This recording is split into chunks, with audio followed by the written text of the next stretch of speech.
Welcome to Marriage IQ, the podcast for the intelligent spouse. I'm Dr. Heidi Hastings. And I'm Dr. Scott Hastings. We are two doctors, two researchers, two spouses, two lovers, and two incredibly different human beings coming together for one purpose: to transform the stinky parts of your marriage into scintillating ones, using intelligence mixed with a little fun.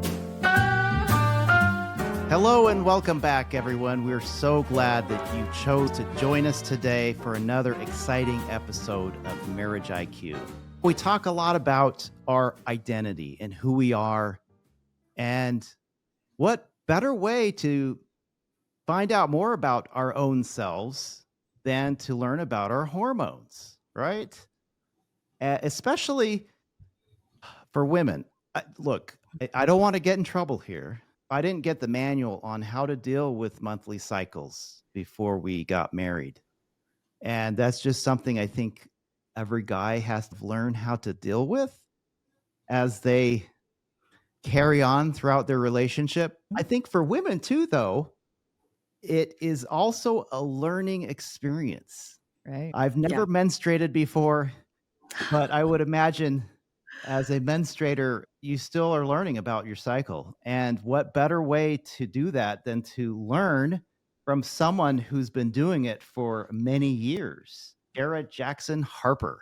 Yeah, I'm really excited today to have Shara with us. She's a mental health therapist with a specialty in women's issues, hormone cycle awareness, and perinatal mental health. And just so you know, this is a very unique niche. And we are getting some of the best information at the very same time that therapists across the country are getting very similar information. With over 10 years experience as a doula and a childbirth educator, Shara is the mother to 5 children. She brings a deeply embodied understanding of the transitions that shape identity, partnership, and well-being.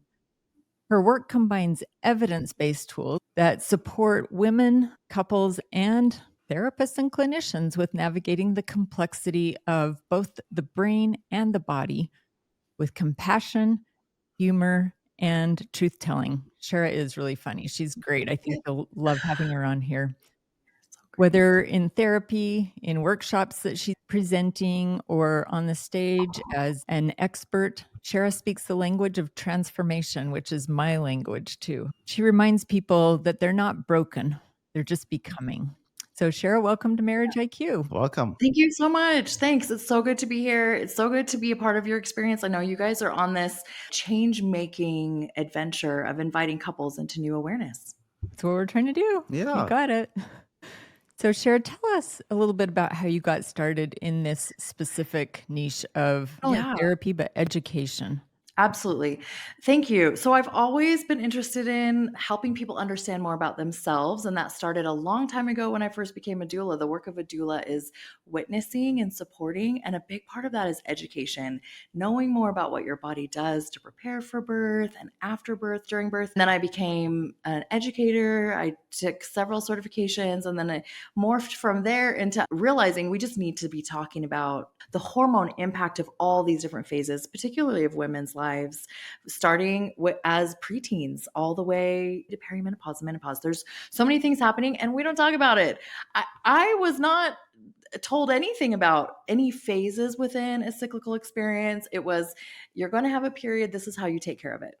And most of the people that I talk to, when I ask, that's their same experience, that we just really weren't given a lot of information. So I created a curriculum for menstruation education several years ago, and I started working with that. And then as I went to grad school, I was really surprised that in our therapeutic training, there was never one lecture, one commentary, one article, nothing explaining like, hey, your clients with a uterus, they're going to come in with different experiences.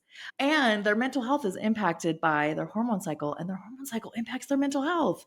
To me, this is a huge miss that I've discovered. And so I have workshops for women, for moms and daughters, and then also clinical trainings for therapists and helping people understand. For example, if you have a client come in and they are overwhelmed, want to leave their partner, feel completely scattered in their lives, I want to know where they are in their cycle.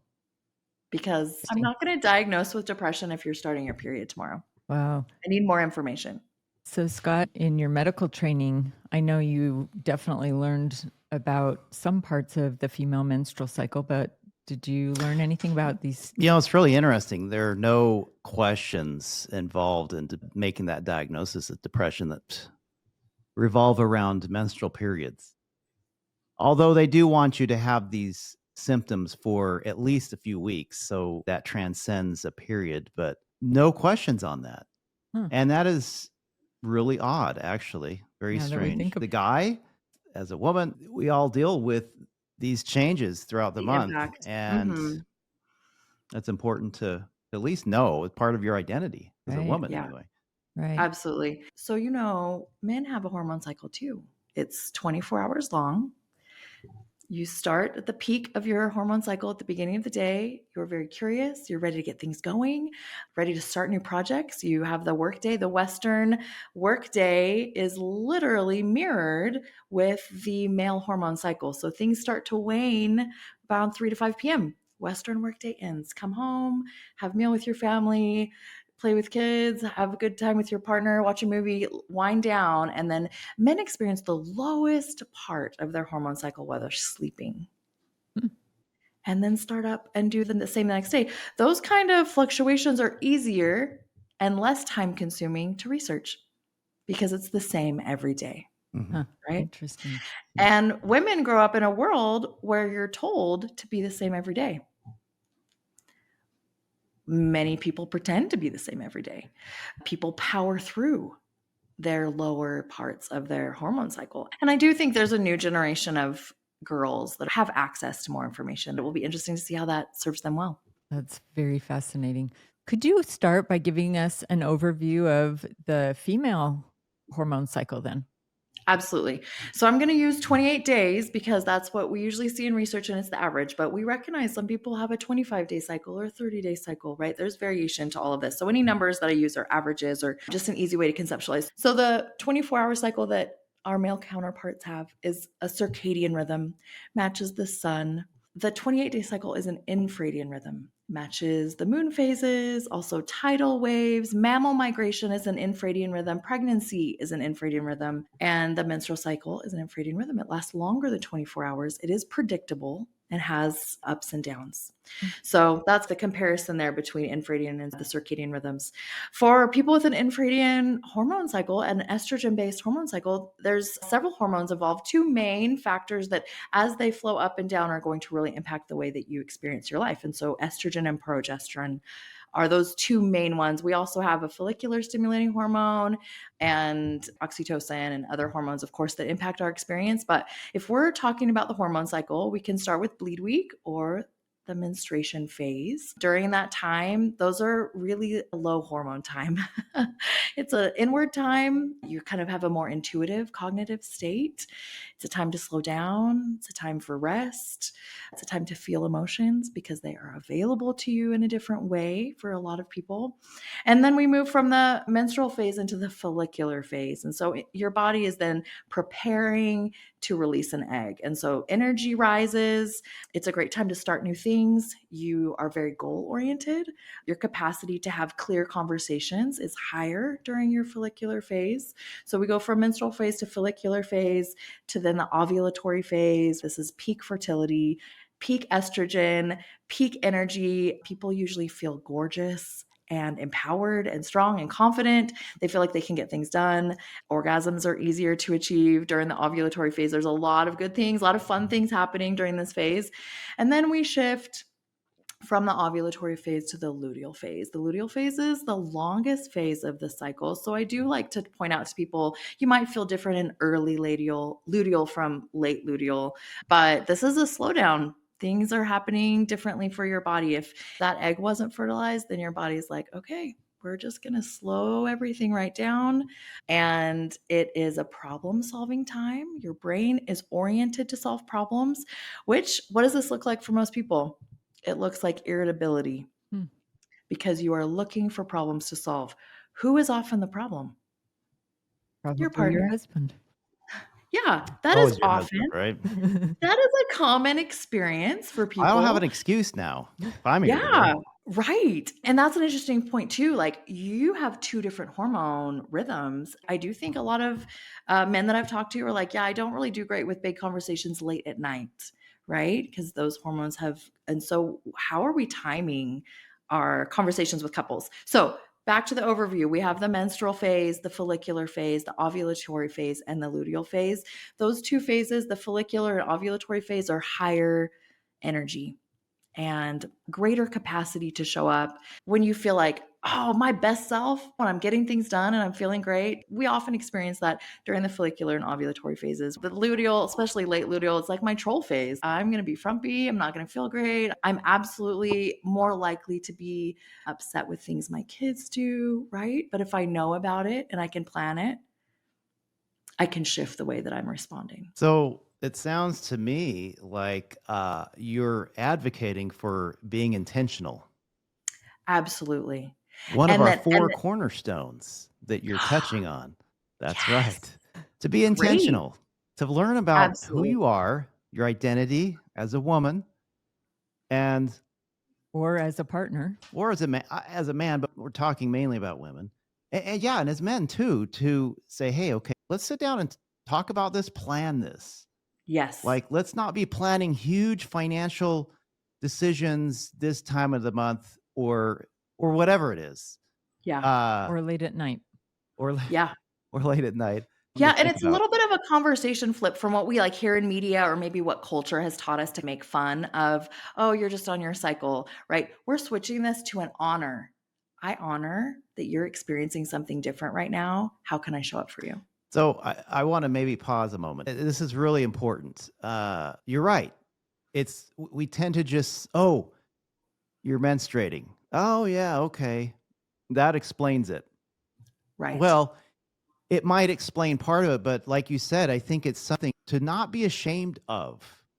I think Yeah. that's perhaps there's some messaging that's covertly sent or overtly to Absolutely. women who are menstruating that, okay, there's something fundamentally wrong with me that I can't help. Yeah. It happens every month, and they might Mhm. be ashamed of this menstruation. Yeah. And I think that what you're touching on there is so important that we acknowledge it. We don't ignore it. We acknowledge it, but then we use it to describe ourselves as someone with power Yeah. and to look at it fundamentally differently. I think that's going to require educating men. Right. I 100%. think when you're talking about educating women, I think is very important because a lot of people don't talk about it because it revolves around reproduction, and reproduction revolves around sex. Yep. And who wants to talk about sex with their kid? Like, it's just cringy. So we don't do it. But I think for men too, like, we need to really learn about this being empowering for a woman and to Absolutely. respect it with great, great, great respect. I think a lot of people would say, I don't really feel empowered in my cycle. I don't feel empowered when I'm on my bleed week, right? And that's okay. I know there is a period positivity movement, which I really appreciate having more open conversations. This kind of shame and even stigma that you're bringing up, we do need to flip that script. And it's okay if you hate your period. It's okay if feels inconvenient to you. There's a difference between I'm a problem and this is something I have to manage that isn't my favorite time. I'm not a Painful. problem. I change. I am not the same every day. I feel I like am I'm not the same every possessed. day. Yeah, right? I'm experiencing this and I don't have to and I do think people do come to a place of I love my period. Great. I love my cycle. Great. Love that. What if we can just say I'm going to love myself Ah, through my changes? I love that. And then we invite our partners in. Can you love me? Can you help me love myself? Can you be a part of my experience, learning how to love my body in a new way as I'm Mm. experiencing this differently? Because the hormone cycle impacts digestion, impacts libido, impacts energy levels, mood, mental health, cognitive functions. Your hair is different throughout the cycle, your skin is different throughout the cycle. Like we know this, people that have experienced, they're like, oh, yeah, that's true. But this is not a conversation. And so if our partners know, wow, married this goddess that changes throughout the month. I get to experience this with her. That's beautiful. So, how does the cycle then impact how we communicate with our spouse? And Yeah. how does it impact that emotional connection that we have with each other? Yeah. Oh, yes, absolutely. So the thing is, clinically speaking, when we're talking about estrogen during the follicular and ovulatory phases, this enhances verbal fluency and empathy.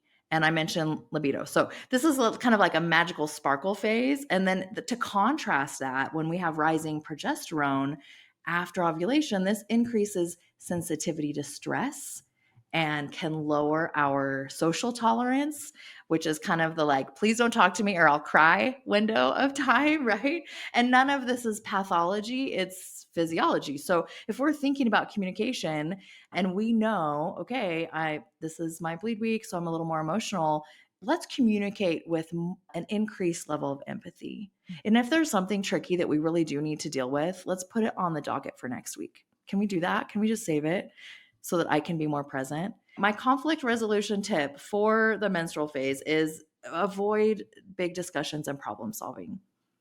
If you can, just save them. Your big problems are not going away, right? They're a part of your connection together, but this is a time for comfort and listening. And how does that work for a partnership? And then when we move into the follicular phase, this is an ideal time for really tackling those challenging topics because there you have a more constructive mindset. Your mind is geared towards planning and goal setting and building a connective experience to then be magical during the ovulatory. Like everything kind of builds on itself.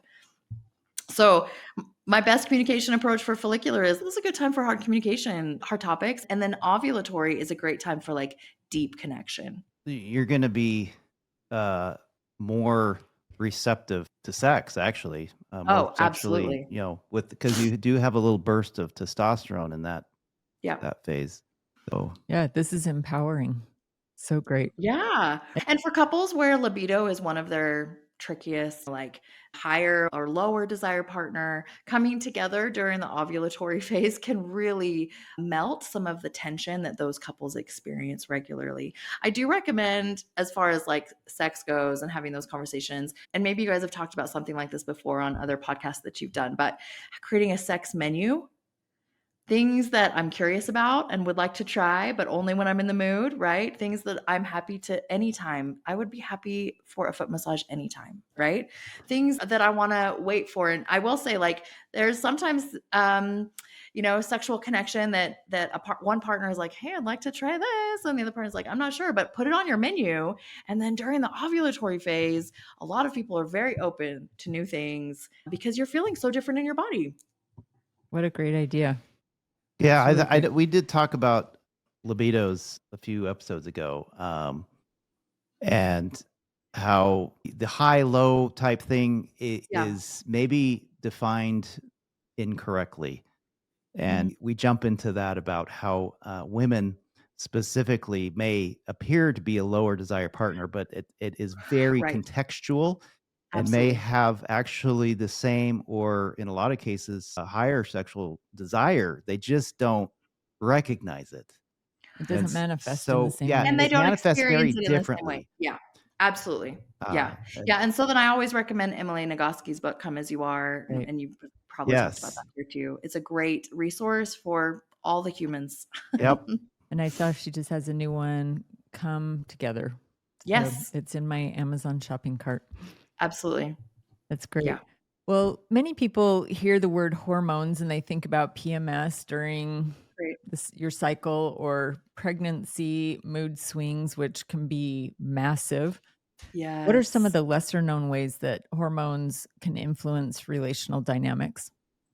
Yeah, and so I'm going to point out a couple of hormones that make a difference that will impact your experience, whether you're in that pregnancy phase of your life or other phases. But oxytocin is a really important hormone. It's a love hormone, the connection hormone, right? And it helps us connect to our partners. The thing that's interesting about oxytocin is cortisol. When cortisol is high, it's difficult for oxytocin to be as present. Cortisol is our stress hormone.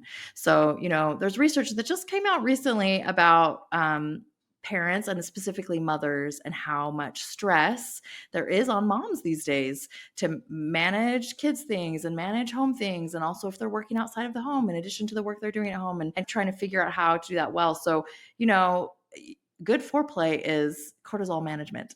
Let's bring the stress levels down, right? And so these are other hormones that are involved in our experience.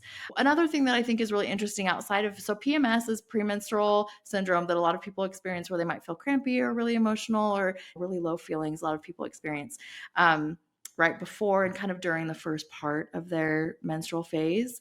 And so that's a common thing.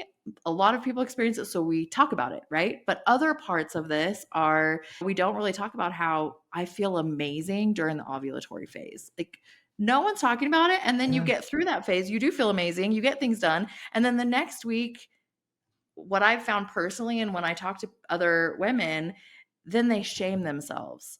I was on top of things last week. I felt amazing. I was getting things done. And now I feel like I want to crawl in a cave, right? And so I think what we're not talking about is the full phase experience, like the full 4-phase experience. Right. We're mostly talking about PMS or pregnancy hormones. That's an interesting thing too, because these are very big shifts as your body is creating a new human. And I think the biggest point for understanding the hormones is just that both people have a little bit more education, so we can increase empathy and decrease the shame part. So that we're not saying, oh, it's just your hormones. We're saying, oh, I'm curious how I can support you as your hormones are changing today. Curiosity. I pick up on these buzzwords. Yeah. That's showing insight. Yeah. If a Lots of- husband is curious Yeah. And wants to find out why his wife was on top of the world last week and feeling really moody this week, and Yeah. it's not bipolar disorder. Mm-mm. Right. It's just, it's being a woman. And I think for the men, just to be curious, to ask. I was just thinking during all the luteal phases I dealt with over the years, there was a lot of foot rubs. I'll just say that. Good. Lots and The lots right of choice. foot rubs. Which Yeah. we did do an episode not too long ago on oxytocin, and Great. how one of the things we talked about was how physical touch can actually increase oxytocin. So, Oh, yes. and Yeah. Safe Okay. physical touch is oxytocin shows up, yeah, right? and drive in those down cases. the cortisol through physical touch as well. Yeah. Oxytocin can bloom. Yes. And another piece that I was just thinking when you were talking about this curiosity and this insight is that the menstruating partner, the person with the estrogen-based hormone cycle, is experiencing something that's familiar to them, but also can be very annoying. So if I'm acting in a way that, is maybe hurtful to my partner or feels off, I also am kind of annoyed by it, right? Like, this experience of witnessing and being curious, and also for the person who's experiencing themselves, like, how can I be curious about this part of my experience? What's my body trying to tell me? Do I need to slow down? Do I need to say no to something? Do I need to cut something out? Is this too much for me right now? How do I take care of myself through this? And then partners, equally, we want to say, like, how can I show up for you? What does that look like for you right now? So in And other sometimes words, it means go get me some chocolate. so yeah, in other words, we both are standing back. We're looking at ourselves. We're having this Yes. insight. We're curious about ourselves. Yeah. That is huge. That's huge for successful relationships. Right. Right. Just being curious, finding out, who am I really? Yeah. So Yeah. I am curious, how does the cycle change with menopause? And so I will start with just identifying that perimenopause is the shift between having a very typical, predictable cycle to things kind of shifting over time until your menopause means I haven't had a period for 12 months. And then that's the new phase of your life, which no one talks about. So you're asking, do we have kind of a cyclical experience after menopause? And I would say, let's track mood. Let's track mood over 3 months and see if there is something predictable for you. Are you experiencing the progesterone, estrogen shifts that you experienced your whole life before menopause? No, you're not experiencing those things in the same way, but maybe there is something that is repetitive for you that you could identify. So you're being intentional. Yeah. You're like, hey, let's keep track of this. Yeah. So with that, some women end up having the best sex of their lives during that period, and others, their libido completely disappears. Do you have any Yes. information on that, or is there just not, You is it just know, that's a individual? yeah, good point. I would, if someone came to me and was like, this is my experience, and you're right. Some people have like menopause is the best sex ever, and other people are like, I don't know what to do. My body's really shifted. Right. For people that are having that experience where their sex life isn't great after menopause, let's go see a provider. Let's see what we can notice. There's a lot of support options that we can engage with. There's creams that could be helpful. There might be some hormone treatment that could be helpful. I'm not a provider, so I'm not really an expert on any of those things for sure, but I do recognize that people do have really different experiences. It's not a one way. Right. Everyone in menopause doesn't experience menopause the same way. And we talked about that in our testosterone episode, how specifically for postmenopausal women, testosterone supplementation can help increase a lot of things, desire, orgasm quality, Yeah. things like that. So, Yeah. So, what are some of the most common misunderstandings or conflicts that you see couples having that are actually Yeah. rooted in hormonal changes and in brain changes through the cycle? Absolutely. So there's several, and one big one is this interpretation of emotional withdrawal as rejection. Ah, Right. So during the luteal phase or during the postpartum experience, for example, progesterone rises, energy drops, the brain becomes more sensitive to noise and also relational interactions. It's not, I'm mad at you. It's, I have a 4% battery and your voice is using 3.9%. Right. And so if we can support couples in noticing this isn't about you and acknowledging like this does impact you, right? If my mood drops, this is going to impact the system. How can we build around that? And especially with a trackable cycle, if we know next week I'm going to feel a little low, let's plan some movie nights. Let's get my favorite comfort food and make it together. Let's go on a really chill walk instead of more intense things that are going to really drain that battery more than maybe typically, right? So a big one is just interpreting that emotional withdrawal. Another one, and we've talked about this, but we've talked about libido, but for sometimes we interpret sexual interest as love. So when testosterone or estrogen dips and there's a different kind of desire response, there's like a mismatch between what's happening biologically and our perception of what this means. If we're really sensitive to our partner's sexual interest, which most people are, I think part of the challenge there is just communication. Hey, I've noticed my desire in sex has shifted a little bit right now. I just had a baby. Let's talk about what you need and how I can support your needs. Let's talk about what I need right now. Again, we kind of go back to that curiosity, insight, and then communication. If we didn't see our parents talk about these kinds of things, it's just not normative to us. We don't really see it in the movies, and maybe we're not talking to our friends about it in the same way, but having open conversations about what is it that you need sexually and how can I show up for you, even if my experience is different right now, can make a really big difference. that's so great. but Shara, it really sounds to me like learning to be a strong, flexible self. This is one thing that we teach about Yes. successful marriage, to be strong. Like, Yeah. this is my experience, right? These are my values. This is what's happening to me. I feel comfortable in this. And yet also flexible to Yeah. bring in and allow for, what is your spouse saying? What is your husband thinking? And incorporating that, still being strong to your own identity and to your own values, and yet being flexible. And both people doing that in a relationship. Yeah. And I would say timing of those conversations is critical. Okay. It's probably not a good idea when someone is in their bleed week to be like, hey, can we talk about how your period impacts me? Like, let's, That won't be well received. some wisdom, right? And so maybe during the follicular phase, so the week after bleed week, be like, hey, I've noticed that some of the experiences that you have neurobiologically are kind of in play here in our relationship.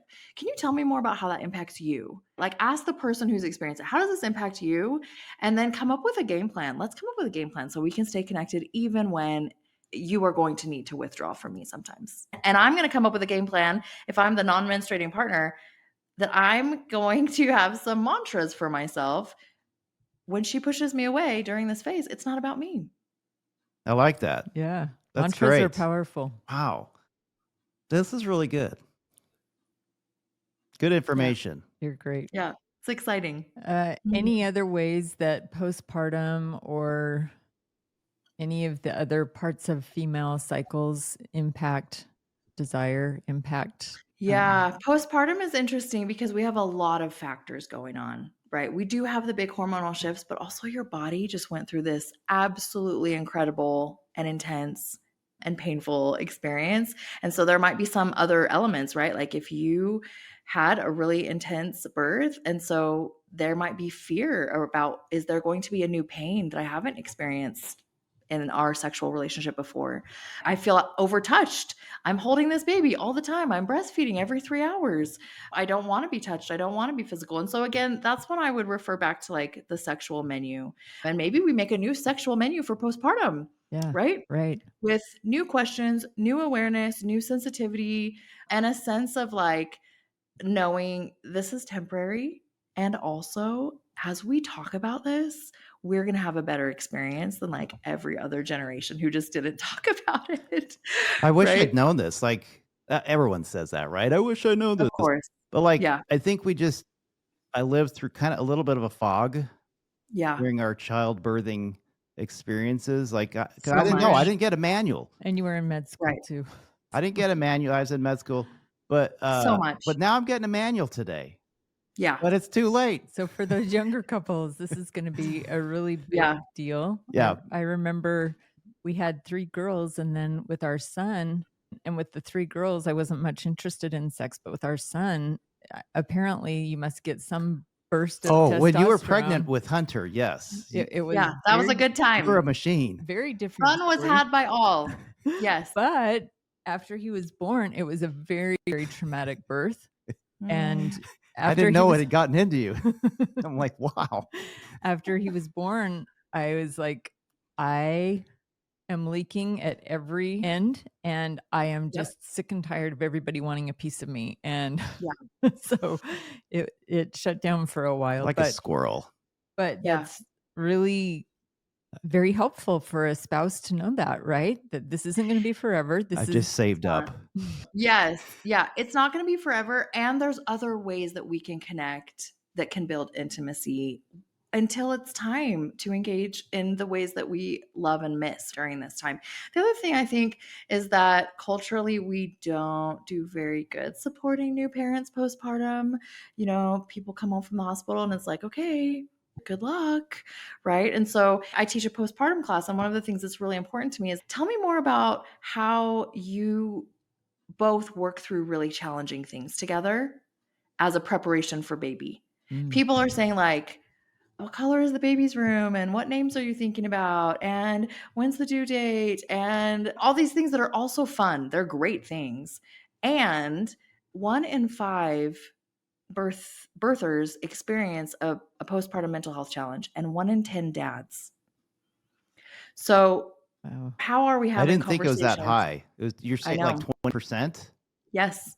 You know, in my research of sexual betrayal, a large number of the women, either right before having a baby or right after having a baby, learned of the betrayal of their spouse. And that is traumatic. That's a traumatic thing that just like, how do you have the capacity to navigate all of that? Right. That's hard. And to show up with all these new needs. Well, and postpartum depression that's a big deal. Like, again, I don't see a whole lot of it in my practice, but it is a big deal. And I think it's important to touch on that because I think there's probably many women out there suffering that they don't, there's not a whole lot of resources for them. Yeah. We used to just say postpartum depression, and now we say perinatal mood and anxiety disorders, and some places are even bumping it up to just say perinatal mental health challenges, because this can happen during pregnancy and during postpartum. And it's not just depression. We have OCD, which is very common. It's thoughts, really, for most people. Sometimes it's more of a physical thing for OCD, but we have perinatal mental health challenges with OCD, depression, anxiety. sometimes PTSD, especially if they had a very intrusive or traumatic birth experience. Mhm. And then the psychosis is so small, but that's the one that gets the attention. So this is what I see. Women are afraid to say, I had this thought that I might drop my baby. That is such a normal thought for a postpartum person. It does not mean you're going to hurt your baby. But it's your brain saying, we got to be extra careful here. And that's a normative. That's not even a mental health thing, that like you will have thoughts that feel a little scary to you. And if someone comes to me and says, I had this thought, it really scared me, I want them to know you're going to be fine. We're going to get everything that you need here. The psychosis folks, the people who experience that, which is very dangerous and very scary, they're not really scared. They're having these delusions and these hallucinations, and something outside of me is telling me to hurt my baby. Right. That's a really different experience. But people hear the psychosis piece and then they're terrified to tell their provider, I had a scary thought. That they think that's them. Yeah. Yeah. No, that makes Yeah. sense. Thanks for sharing that. That Yeah. might be one thing that's been really interesting for me to think about. I've heard you talk about during parts of the cycle, energy and motivation Yes, levels fluctuate absolutely. because of Yeah. hormones. So, what can couples Mhm. do to stay connected when one partner's Yeah. feeling really depleted? Yeah. And this is huge. Honestly, It's huge to even know that that's part of how I function, but yeah. absolutely. Yeah, because I will have people that if I'm giving a presentation or talking with them about it, or even clients in session, and they'll get kind of annoyed with me, like, are you saying that it's familiar because they've experienced it, but like, I can't be the same every day. And I'm like, you really can't. And I know you've been trying to for a long time, but Elisa Vitti in her book In the Flow talks about we need to shift our productivity paradigm from a male-centered productivity model that's 24 hours, right, to a female-centered productivity model. So if I know that my mood and energy levels is shifting, I'm going to live my life, or try to as best I can, right? Depends on the phase of life we're in, what we're doing, more in alignment with that, right? So if I know that I'm going to have a low mood this week, right? Maybe I'm going to dress in more comfy clothes. Maybe I'm going to bring my comfort food to the office. Maybe I'm going to say no to some things. If I know that this week is my high energy week, I'm going to get the stuff done. Right? I'm going to ask for the raise. I'm going to do the presentation. I'm going to sign up for the things. And in my partnership, we're going to be able to engage differently. So, the more that the person who experiences the cycle can recognize their changes, and then they can have the conversation with their partner. So I highly recommend tracking mood and energy